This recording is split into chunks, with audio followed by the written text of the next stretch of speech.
রানাঘাটে আদালত প্রাঙ্গণেই প্রচার, পেশার ফাঁকেই মানুষের পাশে সিপিআইএম প্রার্থী। রানাঘাট উত্তর পশ্চিম বিধানসভা কেন্দ্রের সিপিআইএম প্রার্থী দেবাশিস চক্রবর্তী নির্বাচনী লড়াইয়ের মাঝেও পেশাগত দায়িত্ব থেকে এক চুলো সরে দাঁড়াচ্ছেন না। পেশায় আইনজীবী হওয়ায় প্রতিদিনের মতোই কোর্ট চত্বরেই তার অবাধ যাতায়াত, আর সেখানেই কাজের ফাঁকে চালিয়ে যাচ্ছেন নির্বাচনী প্রচার। বর্তমানে এসআইআর ট্রাইব্যুনালের কাজে ব্যস্ততা তুঙ্গে। মামলার চাপ সামলাতে গিয়েও সময়ের অভাব থাকলেও তিনি স্পষ্ট জানিয়েছেন, সাধারণ মানুষ যাতে আইনি জটিলতা ও হয়রানির শিকার না হয় সেটাই তার প্রথম লক্ষ্য। তাই নিজের প্রচারের চেয়ে মানুষের কাজকে বেশি গুরুত্ব দিচ্ছেন তিনি। আদালতে আসা সাধারণ মানুষের সমস্যার সমাধান করে তবেই প্রচারে নামছেন তিনি।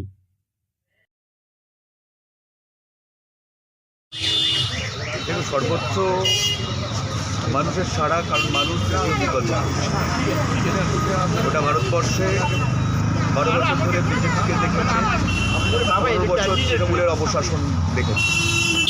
মানুষ চাই রুটি রুজি, কাজ, কর্মসংস্থান, যা একমাত্র উন্নত জীবন, জীবিকা, কর্মসংস্থানের একমাত্র গ্যারান্টি হচ্ছে পাবো। মানুষ সচেতনভাবে দুই যে মেরুর যে লড়াই এবং বাইনারি পয়েন্ট থেকে ভেঙে তৃতীয় বিকল্প মানুষ বাঁচার দাবিতে, গণতন্ত্র পুনরুদ্ধারের দাবিতে এবং ভবিষ্যৎ প্রজন্মকে রক্ষা, অর্থাৎ আমাদের ঘরের ছেলেমেয়েদের রক্ষার স্বার্থে বামপন্থীদের পক্ষে ভোট হবে। এদিন রানাঘাট কোর্ট চত্বরে সহকর্মী আইনজীবী ও মুহুরীদের সঙ্গে নিয়ে একাধিক জায়গায় প্রচার সারেন দেবাশিস চক্রবর্তী। প্রচারের পাশাপাশি সহকর্মীদের সঙ্গে মত বিনিময় করেন এবং ভোটের আবেদন জানান। তিনি বলেন, মানুষ এখন বিকল্প খুঁজছে, আর সেই কারণেই আমরা ভালো সাড়া পাচ্ছি। গোটা দেশ বিজেপির শাসন দেখেছে, আবার গত 15 বছর ধরে রাজ্যের মানুষ তৃণমূলের অপশাসনের অভিজ্ঞতা অর্জন করেছে। সাধারণ মানুষ এখন রুটি রুজি, কাজ ও কর্মসংস্থান চায়, যা একমাত্র বামপন্থাই দিতে পারে। নিশ্চিত।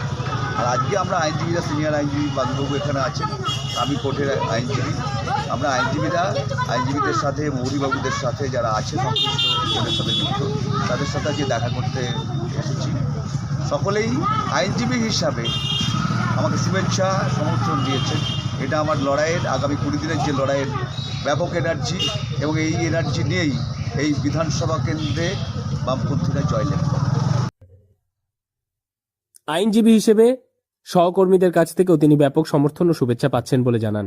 আদালতের কাজ ও নির্বাচনী প্রচার দুটিকেই সমান গুরুত্ব দিয়ে এগিয়ে চলা এই প্রার্থীর প্রচারভঙ্গি ইতিমধ্যেই রাজনৈতিক মহলে আলাদা করে নজর কেড়েছে। নদিয়া থেকে মৈনাক দেবনাথের রিপোর্ট, লোকাল 18 বাংলা।